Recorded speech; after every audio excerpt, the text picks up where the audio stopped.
Die Armutsgrenze rückt gerade für viele ein gewaltiges Stück näher. Jeder Sechste gilt in Deutschland als arm. Betroffen sind alleinstehende Personen, deren monatliches Einkommen weniger als 1.145 € netto beträgt. Bei einem Paar ohne Kinder liegt die Schwelle bei 1.718 €, bei Alleinerziehenden mit einem Kind unter 14 Jahren bei 1.489 €. Diese Zahlen beziehen sich jedoch auf das Jahr 2021. Mittlerweile haben wir eine gestiegene Inflation, Preissteigerungen in sämtlichen Lebensbereichen. Deshalb sind Dinge wie das Kinderzimmer renovieren für die alleinerziehende Michelle aus Darmstadt eine große Herausforderung.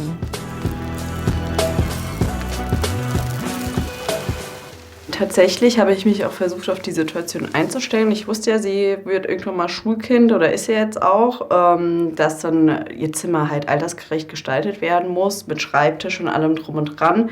Und es war einfach ihr Wunsch. Ich habe viel mit ihr geredet und halt einfach ihr auch erklärt, dass wenn wir das jetzt so umsetzen wollen, auch wie sie es möchte, das eventuell einfach länger dauern kann. Und genau so schaffe ich nur solche Sachen, indem du dir viel Zeit nimmst, indem du nachschaust, auf Angebote guckst, auch wenn es jetzt nicht gerade die günstigste Zeit ist, aber es ist irgendwie meistens, ja, wann ist denn die Zeit mal günstig oder wann hat man denn Geld über?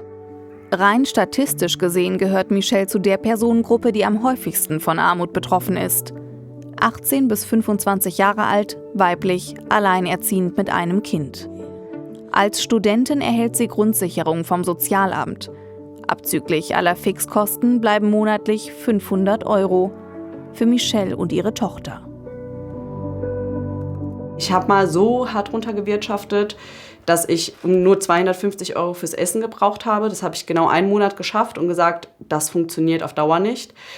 Wo ich sagen musste, okay, so 300 € müssten es mindestens sein, was ich einplanen muss. Je nachdem waren es auch mal 350 natürlich. Und der Rest muss ja für alles andere ausreichen. Das funktioniert aber nicht mehr. Am House of Finance der Frankfurter Goethe-Universität forscht Andreas Hacketal zu Finanzen privater Haushalte. Der Wirtschaftswissenschaftler erklärt, warum die Inflation für Einkommensschwache besonders belastend ist. Alle Menschen wollen ein Dach über dem Kopf und wollen was zu essen, wollen sich ab und zu was kaufen. Das heißt, so von den Kategorien ist es gleich. Aber für Menschen mit weniger Einkommen sind bestimmte Kategorien einfach viel wichtiger. Das ist so die Grundlage. Das heißt, wenn dort die Preise steigen, dann trifft es sie ganz besonders. Und was erleben wir jetzt gerade? Die Grundkategorien sind betroffen, nämlich Nahrungsmittel, aber auch Energiekosten, die einfach jeder hat. Und wenn dort die Kosten um 10, 20, 30% ansteigen, dann ist es proportional für die Haushalte mit weniger Einkommen einfach deutlich mehr. Das heißt, die leiden besonders unter den hohen Kosten. Haben die Deutschen vor der Inflation durchschnittlich 15% ihres Einkommens gespart, seien es jetzt nur noch 10%. 10 € von 100 €, die gespart werden, das ist natürlich nur der Durchschnitt. Der Durchschnitt des Haushalts. Wir haben 40 Millionen Haushalte da draußen, aber das maskiert den Umstand, dass wahrscheinlich ungefähr 40% der Haushalte, die ohnehin schon über keine nennenswerte Ersparnisse verfügen, auch jetzt nicht 10 € von 100 sparen, sondern wahrscheinlich gar nichts.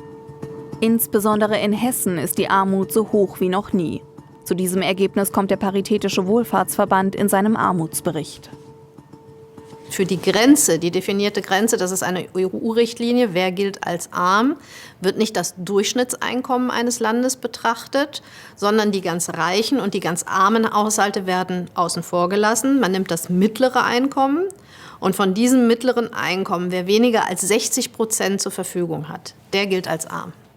Oftmals fehlt jedoch das Verständnis für jene, die mit wenig auskommen müssen, eine Erfahrung, die die Expertin teilt. Sehr oft sagen Menschen, naja, denen geht's doch gut in Deutschland, die haben doch alles, was sie brauchen.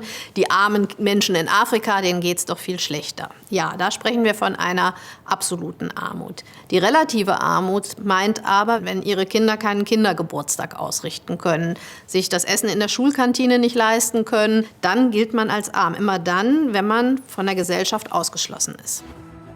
Um auf Dauer nicht arm zu bleiben, studiert Michelle. In der Hoffnung auf einen lukrativen Beruf.